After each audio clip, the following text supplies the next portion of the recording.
Welcome to Sona's cooking journey. இன்றைக்கி நம்ம சேனலில் பூந்தி ராய்த்தா எப்படி பண்ணலான்னு பார்க்கலாம்.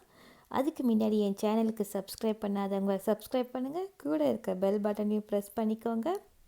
இப்போ நம்ம ராய்த்தா எப்படி பண்ணலான்னு பார்க்கலாம் வாங்க. அதுக்கு தேவையான பொருட்கள்: கெட்டியான தயிர் 1 கப்பு,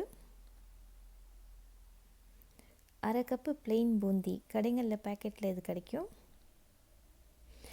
ஜீரகப்பொடி, வறுத்த ஜீரகப்பொடி ஒரு அரை டீஸ்பூன், அரை டீஸ்பூன் மிளகாய்த்தூள், கொஞ்சம் கொத்தமல்லி, அதுக்கப்புறம் உப்பு தேவைக்கேற்ப. இப்போ ஃபஸ்ட்டு நம்ம பூந்தியில் ஒரு அரை கப்பு தண்ணி ஊற்றி பூந்தியை ஒரு 5 நிமிஷம் ஊற வச்சுக்கலாம்.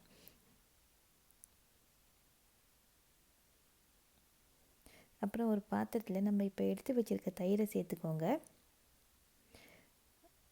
அப்புறம் மிளகாய்த்தூள், அப்புறம் வறுத்து பொடி பண்ண ஜீரகத்தூள், உப்பு தேவைக்கேற்ப. இப்போ எல்லாத்தையும் நம்ம நல்லா மிக்ஸ் பண்ணி எடுத்துக்கலாம். இது ரொம்ப திக்காக இருந்ததுன்னா கொஞ்சம் நம்ம அதுக்கப்புறம் கொஞ்சம் தண்ணி ஊற்றி அதையும் நம்ம நல்லா மிக்ஸ் பண்ணி வச்சுக்கலாம். இதில் இப்போ உப்பு உரப்பு பார்த்துக்கோங்க. உப்பு குறைச்சலாக இருந்தால் உப்பு கொஞ்சம் கூட போட்டுக்கோங்க. இப்போ எல்லாம் மிக்ஸ் பண்ணதுக்கப்புறமா இப்போ நம்ம ஊற வச்சுருக்க பூந்தி இருக்கு இல்லையா, அதை நம்ம வடிகட்டிட்டு லேசாக தண்ணி அதுலேருந்து எடுத்துகிட்டு இப்போ அதையும் அதில் சேர்த்து நம்ம இப்போ மிக்ஸ் பண்ணிடலாம். இப்போ அதெல்லாம் மிக்ஸ் பண்ணோன்னா நம்மளோட பூந்தி ராய்த்தா ரெடி. இது மேலே நீங்கள் கார்னிஷிங்காக கொஞ்சம் கொத்தமல்லி தழை போட்டுக்கோங்க. அதையும் போட்டு நம்ம மிக்ஸ் பண்ணிவிட்டு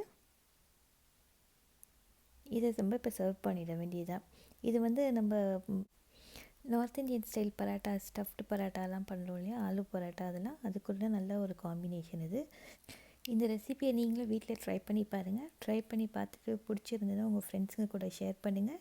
இந்த வீடியோவை லைக் பண்ணுங்கள், கமெண்ட் பண்ணுங்கள். மறக்காமல் என் சேனலுக்கு சப்ஸ்கிரைப் பண்ணுங்கள். கூட இருக்க பெல் பட்டனையும் ப்ரெஸ் பண்ணிக்கோங்க. இன்னும் ஒரு நல்ல ரெசிபியோடு மீண்டும் சந்திப்போம். தேங்க்ஸ் ஃபார் வாட்சிங். பாய்.